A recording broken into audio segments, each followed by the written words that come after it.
Assalamualaikum warahmatullahi wabarakatuh. Perkenalkan, nama saya Andi Aliani Ahmad, mahasiswi Universitas Negeri Makassar, Fakultas Ekonomi, Prodi Akuntansi S1, kelas A, dengan NIM 1992142025. Pada kesempatan kali ini, saya akan membahas mengenai sejarah dan perkembangan standar audit di Indonesia.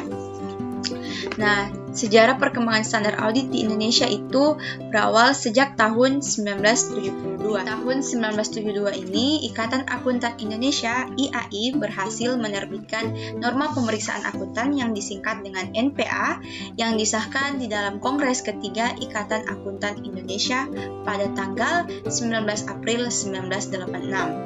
Norma pemeriksaan akuntan yang telah diteliti dan disempurnakan oleh tim pengesahan serta disahkan oleh pengurus pusat Ikatan Akuntan Indonesia sebagai norma pemeriksaan yang berlaku efektif selambat-lambatnya untuk penugasan pemeriksaan atas laporan keuangan yang diterima setelah tanggal 31 Desember 1986. Pada tahun 1992, Ikatan Akuntan Indonesia menerbitkan Norma Pemeriksaan Akuntan edisi revisi yang memasukkan suplemen nomor 1 sampai dengan nomor 12 dan diinterpretasi nomor 1 sampai dengan nomor 2. Lanjut, pada pertengahan tahun 1994, Indonesia merubah nama Komite Norma Pemeriksaan Akuntan menjadi Dewan Standar Profesional Akuntan Publik. Selama tahun 1994 ini, Dewan melakukan perubahan atas standar profesional akuntan publik per 1 Agustus 1994 dan menerbitkannya dalam buku yang diberi judul Standar Profesional Akuntan Publik per 1 Januari yang berisi ada 5 standar sebagai berikut. Yang pertama itu pernyataan standar auditing atau PSA yang dilengkapi dengan interpretasi pernyataan standar auditing. Yang kedua, pernyataan standar atestasi atau PSAT yang dilengkapi juga dengan interpretasi pernyataan standar atestasi.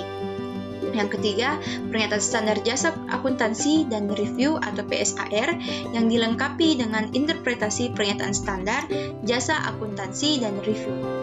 Yang keempat, ada pernyataan standar jasa konsultasi atau PSJK yang dilengkapi dengan interpretasi pernyataan standar jasa konsultasi.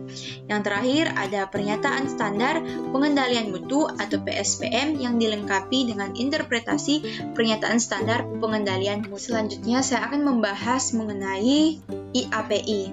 Di Indonesia itu, sebelum terbentuknya Institut Akuntan Publik Indonesia atau IAPI, standar auditing ditetapkan oleh Ikatan Akuntan Indonesia Kompartemen Akuntan Publik atau IAI KAP. Setelah terbentuknya IAPI ini yang secara resmi diterima sebagai anggota asosiasi yang pertama oleh IAPI pada tanggal 4 Juni 2007 serta diakui oleh pemerintah Republik Indonesia sebagai organisasi profesi akuntan publik yang berwenang melaksanakan ujian sertifikasi akuntan publik, penyusunan dan penerbitan standar profesional dan etika akuntan publik serta menyelenggarakan program pendidikan berkelanjutan bagi seluruh akuntan publik di Indonesia melalui Peraturan Menteri Keuangan Nomor 17/PMK 01/2008. Pada tanggal 5 Februari 2008, selanjutnya standar auditing berupa Standar Profesional Akuntan Publik atau SPAP disusun dan diterbitkan oleh IAPI. Nah, sebelum itu perlu diketahui bahwa SPA ini merupakan kodifikasi dari berbagai pernyataan standar teknis dan juga aturan etika. Nah, pernyataan standar teknis yang dikodifikasi itu terdiri dari 1. Pernyataan standar auditing, 2. Pernyataan standar atestasi, 3. Pernyataan standar jasa akuntansi dan review, 4. Pernyataan jasa konsultasi, dan yang terakhir pernyataan standar pengendalian mutu. Sedangkan aturan etika yang dicantumkan dalam SPAP adalah aturan etika Kompartemen Akuntan Publik yang dinyatakan berlaku oleh Kompartemen Akuntan Publik sejak bulan Mei tahun 2000. Standar Profesional Akuntan Publik atau SPAP ini yang berlaku di Indonesia selama ini mengacu pada standar auditing dari Amerika.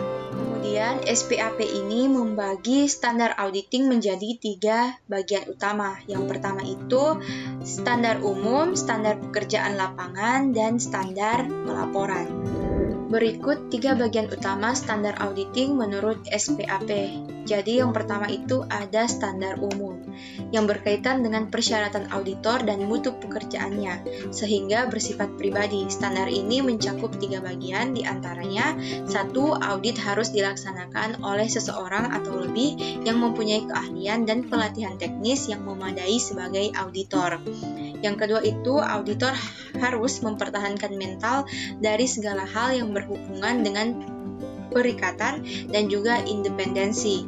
Yang terakhir, auditor wajib menggunakan keahlian profesionalnya dalam pelaksanaan audit dan pelaporan dengan cermat. Dan yang kedua itu ada standar pekerjaan lapangan. Yang pertama itu sebagai profesional, maka seharusnya seluruh pekerjaan dapat direncanakan dengan sebaik-baiknya dan apabila menggunakan asisten maka harus disupervisi dengan semestinya. Yang kedua, tak hanya memperhatikan standar auditing saja, pemahaman yang memadai atas pengendalian intern sangat dibutuhkan untuk merencanakan audit dan menentukan sifat. Yang terakhir, bukti audit yang kompeten harus diperoleh melalui inspeksi pengamatan, permintaan keterangan, dan konfirmasi sebagai dasar yang memadai untuk dapat memberikan pernyataan pendapat atas laporan keuangan yang diaudit. Kemudian yang ketiga itu ada standar pelaporan. Nah, yang pertama itu laporan audit harus menyatakan apakah laporan keuangan telah disusun sesuai dengan prinsip akuntansi yang berlaku umum. Yang kedua, hasil laporan auditor harus menunjukkan apabila ada ketidakkonsistenan penerapan prinsip akuntansi dalam penyusunan laporan keuangan periode berjalan dengan penerapan pada periode sebelumnya. Yang ketiga, pengungkapan informatif dalam laporan keuangan harus dipandang memadai, kecuali dinyatakan lain dalam laporan auditor. Yang terakhir itu laporan auditor harus memuat pernyataan pendapat mengenai laporan keuangan secara keseluruhan atau suatu asersi bahwa pernyataan yang demikian tidak bisa diberikan. Dalam ISA ini, pendekatan pekerjaan audit dibagi menjadi 6 tahapan. Yang pertama itu dimulai dengan persetujuan penugasan. Yang kedua itu melakukan pengumpulan informasi, pemahaman bisnis dan sistem akuntansi klien, serta penentuan unit yang akan diaudit. Yang ketiga itu adalah pengembangan strategi audit. Hal ini dilakukan dengan memperhatikan access inherent list. Yang keempat itu adalah tahap execute the audit, yaitu mulai melaksanakan audit. Pada saat melaksanakan audit, maka akan dilakukan test of control, substantive and analytical procedure, dan other substantive procedure. Yang kelima itu adalah tahap pembentukan opini. Yang terakhir adalah tahap pembuatan laporan.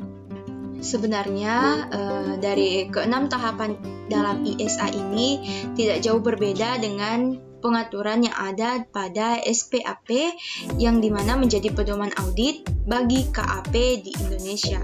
Baik, demikian sedikit gambaran mengenai sejarah perkembangan standar audit yang berlaku di Indonesia, yang dimana di Indonesia sendiri menerapkan standar profesional akuntan publik atau SPAP. Terima kasih untuk teman-teman yang telah menonton video ini. Semoga apa yang saya jelaskan tadi dapat dipahami dan juga tentunya bermanfaat untuk kita semua. Kurang dan lebihnya mohon dimaafkan. Wabillahi taufiq wal hidayah. Wassalamualaikum warahmatullahi wabarakatuh.